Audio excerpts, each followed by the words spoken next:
নমস্কার। আপনার রাশি কোন আঙ্গুলের পর্বের মধ্যে আছে ভিডিওটা সম্পূর্ণ দেখুন, ঠিক আছে।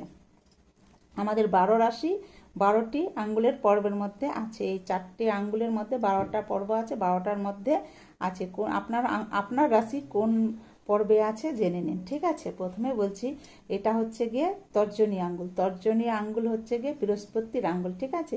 এই বৃহস্পতির আঙ্গুলের এই যে প্রথম পর্বটা হচ্ছে গিয়ে এই জায়গাতে প্রথম পর্বে মেষ রাশির স্থান, ঠিক আছে। মেষ রাশি এখানে থাকে। আপনি মেষ রাশি যদি হয়ে থাকেন তাহলে জেনে নেবেন যেটা আপনার এখানে এই রাশিতে আপনার আঙ্গুলটার এই আঙ্গুলের রাশি আছে, ঠিক আছে, মেষ রাশি। তারপরে হচ্ছে গিয়ে দ্বিতীয় পর্বে হচ্ছে গিয়ে বৃষভ রাশির স্থান, ঠিক আছে। এবার তৃতীয় পর্ব বলছি, তৃতীয় পর্বে হচ্ছে গিয়ে মিথুন রাশির স্থান। তাহলে জানলেন তো আপনার রাশি কোথায় কোথায় আছে, আপনার কোন কোন পর্বে আছে, নিজের রাশিগুলোর কোন কোন পর্বে আছে জেনে নিন, ঠিক আছে। নমস্কার। এরপরে অন্য ভিডিওতে আবার বাকি রাশিগুলো দিব।